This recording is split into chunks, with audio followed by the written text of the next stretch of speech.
We are not alone. We live in God's world. We believe in God, who is created and is creating, who has come in Jesus, the Word made flesh, to reconcile and make new, who works in us and others by the Spirit. We trust in God. We are called to be the church, to celebrate God's presence, to live with respect in creation, to love and to serve others, to seek justice and resist evil, to proclaim Jesus crucified and risen, our judge and our hope. In life, in death, in life beyond death, God is with us. We are not alone. Thanks be to God.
But nobody knows when that day or hour will come, not the heavenly angels and not the Son.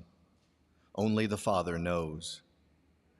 As it was in the time of Noah, so it will be at the coming of the human one. In those days before the flood, people were eating and drinking, marrying and giving in marriage, until the day Noah entered the ark. They didn't know what was happening until the flood came and swept them all away. The coming of the human one will be like that. At that time, there will be 2 men in the field. One will be taken and the other left. 2 women will be grinding at the mill. One will be taken and the other left. Therefore, stay alert. You do not know what day the Lord is coming. But you understand that if the head of the house knew at what time the thief would come, he would keep alert and wouldn't allow the thief to break into his house. Therefore, you also should be prepared, because the human one will come at a time you do not know.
Naval aviator and then future astronaut Jim Lovell escaped death by following the light.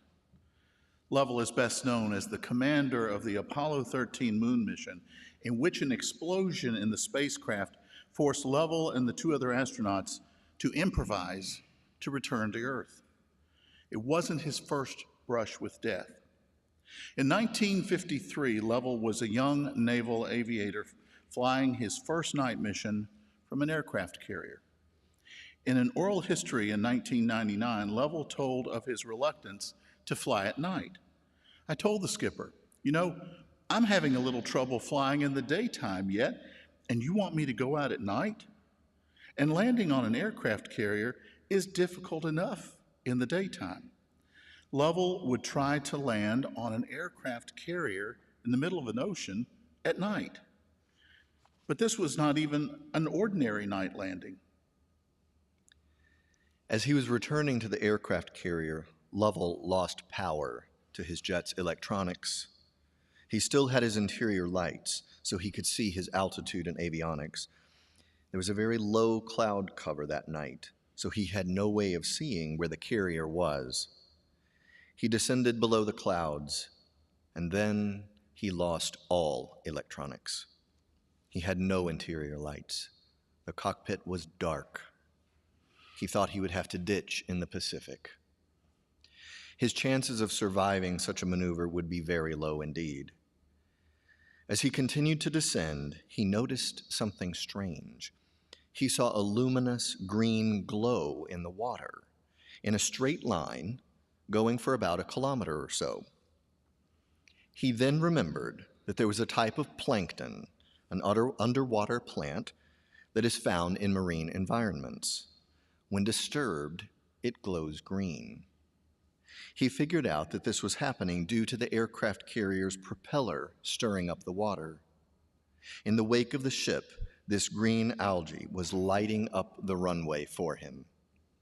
He found the aircraft carrier and successfully landed. Jim Lovell survived by following the light. As Christians, we follow the light of Jesus. John 1:5 says, "The light shines in darkness, and the darkness does not extinguish the light."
The people who have walked in darkness have seen a great light.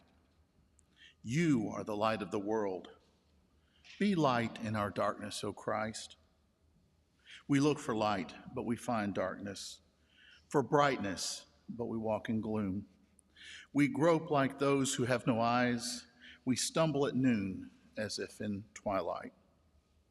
If I say, let only darkness cover me, and the light about me be night, even the darkness is not dark to you. The night is bright as the day, for darkness is as light with you. Blessed be your name, O God, forever. You reveal deep and mysterious things. You are light, and in you is no darkness.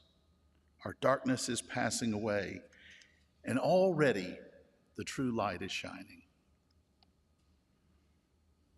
In the days to come, the mountain of the Lord's house will be the highest of mountains. It will be lifted above the hills. People will stream to it. Many nations will go and say, come, let us go up to the Lord's mountain, to the house of Jacob's God, so that he may teach us his ways and we may walk in God's paths. Instruction will come from Zion, the Lord's word from Jerusalem. God will judge between the nations and settle disputes of mighty nations. Then they will beat their swords into iron plows and their spears into pruning tools. Nation will not take up sword against nation. They will no longer learn how to make war. Come, house of Jacob, let us walk by the Lord's light.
It's easy to get depressed these days.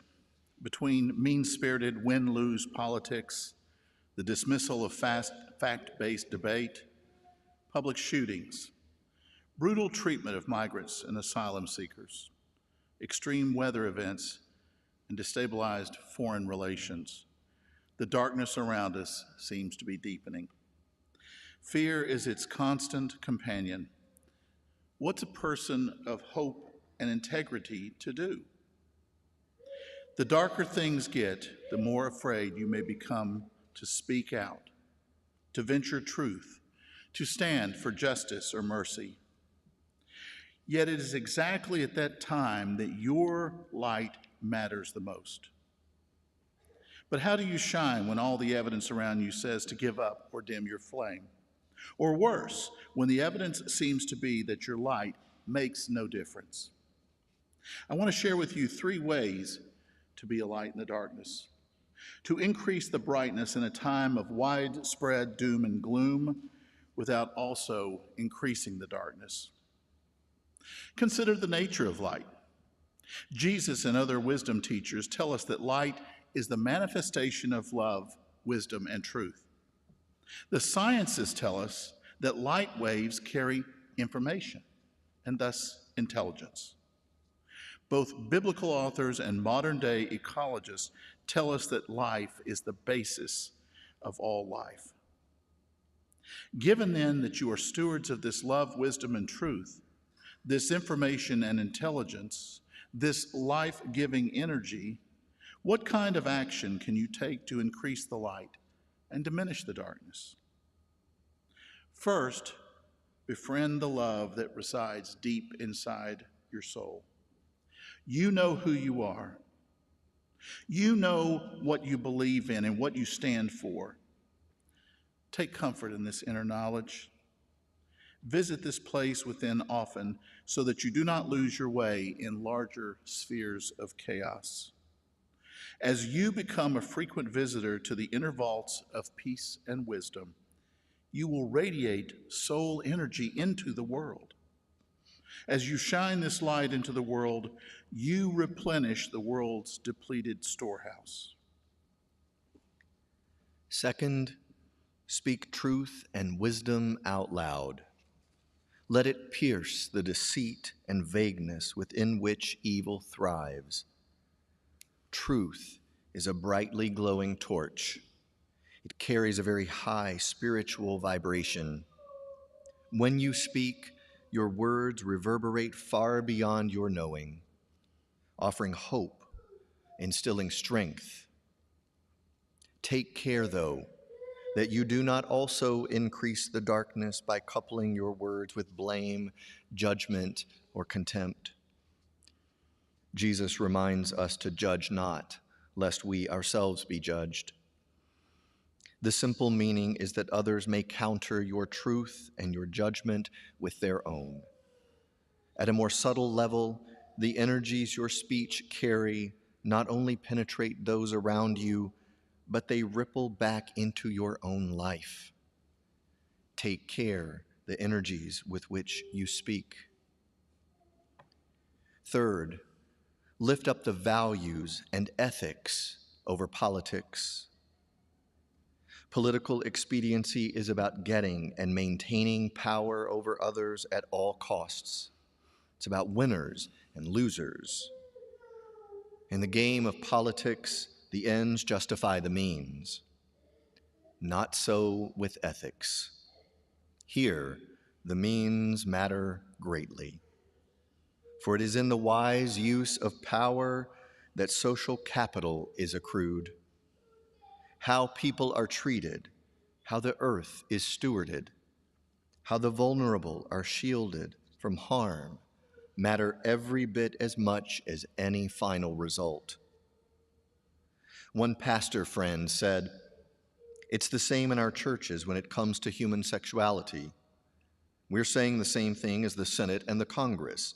If your facts and perspective don't agree with mine, then I simply dismiss you." How can we ever be united like this? Who is going to lead us? You will. not by focusing on politics, but by shifting the conversation to ethics. Ethics, grounded in the gospel of the kingdom of God, do not take up residence in any political party. Instead, they are anchored in the life of the Spirit. They are the unmistakable good that the heart knows and the gospel bears witness to.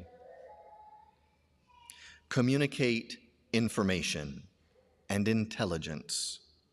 Intentionally lift up ethical values that increase light and life. Do not give in to fear.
Oh, yeah. Thank you. I want to thank our musician, Matt Davich, on the woodwinds, Kevin Madill on the piano, and John Ownby on the bass, and our two readers, Briley and Terry Price, for being here this evening. And we appreciate you who are here with us in person and or are watching online whenever you choose to watch. I want to call your attention to several different things. We've got Christmas galore coming up in December. The first event will be next Saturday night. The Nashville Chamber Singers will be here performing. They started as the Scarlett Bennett Singers in 1996. Some of them are former students, and it's led by a former student, Angela Tips. It's going to be their farewell. They will be disbanding after this performance. But they've had a good run with many different concerts in many different venues. So do come and listen. There'll be a light reception afterwards in Bennett Hall. The concert starts at 7. Our Christmas concerts are back. We've got luncheons on December 6th and 7th and December 13th and 14th with a great lineup to include our own Kevin Madill and Connie Florence and a great menu. So please check out their flyers in the back, or you can also check online. I think there are a couple of them that are getting full, so for lunch, but you can always come to the concert without lunch, and the concerts are free. They're going to be great. On December 6th, there's also going to be a singer-songwriters night with students from Trevecca School of Music and Worship Arts. That will be in Harambe Auditorium at 7 o'clock. Then on the 11th, Sunday, 2 o'clock in the Lasky Center will be a worship service and called Holiday Blues and All That Jazz. And it will be specifically for those folks who have a hard time with Christmas. There'll be mental health resources available and people to talk to, and a service of just being present. Then we will have East End United Methodist Church on the 18th doing lessons and carols. It's going to be an amazing December. Oh, I almost forgot. On Friday the 9th, the new African American Woodwind Ensemble will be here playing also. So much happening, and we couldn't do this without your support, so thank you.